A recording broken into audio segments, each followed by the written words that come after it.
بسم اللہ الرحمن الرحیم۔ سنت رسول صلی اللہ علیہ وآلہ وسلم۔ حضور اکرم صلی اللہ علیہ وآلہ وسلم نماز سے فارغ ہونے کے بعد 3 بار استغفار کرتے، پھر فرماتے اللہم انت السلام و منک السلام تبارکتا یا ذا الجلال والاکرام، یعنی اے اللہ پاک تو سلام ہے اور تجھ سے سلامتی ہے اور تو برکت والا ہے اے جلالت اور بزرگی والے۔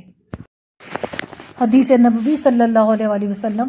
نبی صلی اللہ علیہ وآلہ وسلم نے فرمایا کہ اللہ کی قسم میں دن میں 70 مرتبہ سے زیادہ اللہ سے استغفار اور اس سے توبہ کرتا ہوں۔ استغفر اللہ و اتوب الیہ، میں اللہ سے استغفار کرتا ہوں اور اس سے توبہ کرتا ہوں۔ حدیث نبوی صلی اللہ علیہ وآلہ وسلم۔ نبی کریم صلی اللہ علیہ وآلہ وسلم نے فرمایا جس بندے نے لا الہ الا اللہ صرف اللہ تعالیٰ کی رضامندی حاصل کرنے کے لیے کہا، قیامت کے دن اس پر جہنم کی آگ حرام ہوگی۔ حدیث نبوی صلی اللہ علیہ وآلہ وسلم۔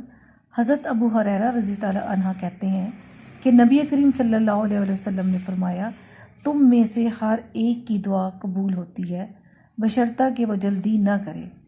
عرض کیا گیا اللہ کے رسول جلدی کا کیا مطلب ہے؟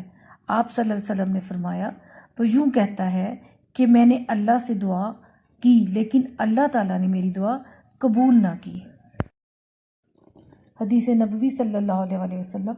رسول اللہ صلی اللہ علیہ وآلہ وسلم نے فرمایا کہ حسد صرف 2 باتوں میں جائز ہے، ایک تو اس شخص کے بارے میں جسے اللہ تعالیٰ نے دولت دی ہو اور وہ اس دولت کو راہ حق میں خرچ کرنے پر بھی قدرت رکھتا ہو، اور ایک اس شخص کے بارے میں جسے اللہ تعالیٰ نے حکمت کی دولت سے نوازا ہو اور وہ اس کے ذریعے سے فیصلہ کرتا ہو اور لوگوں کو اس حکمت کی تعلیم دیتا ہو۔